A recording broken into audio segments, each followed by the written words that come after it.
ঘটনা হয়েছে গত শুক্রবার। ১০ দিন পরেও ঘটনার শিরোনাম বিভিন্ন সংবাদ মাধ্যমে প্রকাশিত হয়েছে। কারণ গত শুক্রবার পিএসজি এবং আর্সেনালের মধ্যে যেই খেলা হয়েছে, সেই খেলায় পিএসজি জয়ের পর পিএসজি সমর্থকরা বিভিন্ন রাস্তায়, প্যারিসের রাস্তায় বের হয়ে তারা রাস্তায় ব্যারিকেড দিয়ে উল্লাস করতে থাকে।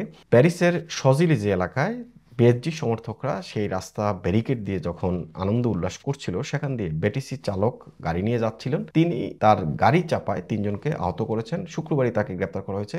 তবে রবিবার তাকে ছেড়ে দেওয়া হয়েছে।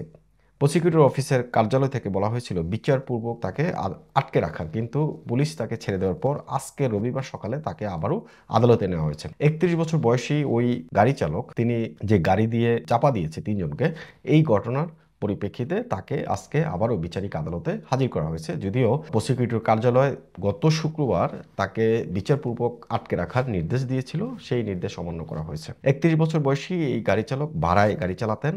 তার বিরুদ্ধে অভিযোগ উঠেছে তিনি মদ্যপ অবস্থায় গাড়ি চালিয়েছেন এবং সেখানে ৩ জন ব্যক্তিকে, পিএসজি সমর্থককে তিনি গাড়ি চাপা দিয়েছেন। তারা গুরুতর আহত হয়েছেন।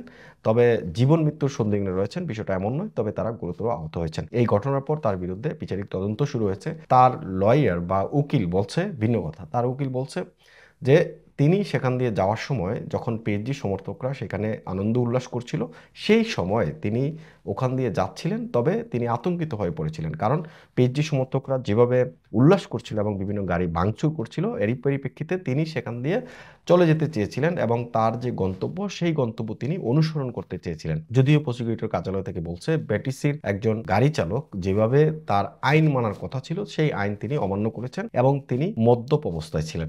আজকে রবিবার তাকে বিচারিক কার্যালয়ে, বিচারিক আদালতে আবারও হাজির করা হয়েছে। এর আগে শুক্রবার যখন তাকে আটক করা হয়েছিল, তারপর রবিবার তাকে ছেড়ে দেওয়া হয়েছিল। যদিও প্রসিকিউটর কার্যালয় থেকে বলা হয়েছিল যে তাকে বিচারপূর্বক আটকে রাখার নির্দেশ দেওয়া হয়েছিল, সেই নির্দেশ অমান্য করা হয়েছিল পুলিশের পক্ষ থেকে। এখন এই বিষয়টি নানাভাবে তদন্ত করা হচ্ছে। তিনি কি সত্যিকার অর্থে ইচ্ছাকৃতভাবে সেই গাড়ি চাপা দিয়েছিলেন, নাকি তিনি সেখান দিয়ে চলে যেতে চেয়েছিলেন আতঙ্কগ্রস্ত হয়ে। কারণ পিএসজি সমর্থকরা যেভাবে উল্লাস করছিল, সেই উল্লাসের ফলে বিভিন্ন গাড়ি ভাঙচুর করছিল, বিভিন্ন জায়গায় আগুন ধরিয়ে দিচ্ছিল। তিনি সেই ভয়ে সেখান থেকে যাচ্ছিলেন কিনা, এটি এখনও বিচারাধীন রয়েছে।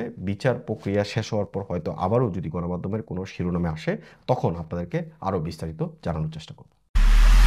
এমআইবি সংবাদ ও সংবাদ সংশ্লিষ্ট অনুষ্ঠান দেখতে ভিজিট করুন www.mibtelevision.tv ও facebook.com/mibtelevision.tv এবং সাবস্ক্রাইব করুন youtube.com/mibtelevision এ। এমআইবি টেলিভিশন, সত্য খবর, সঠিক খবর।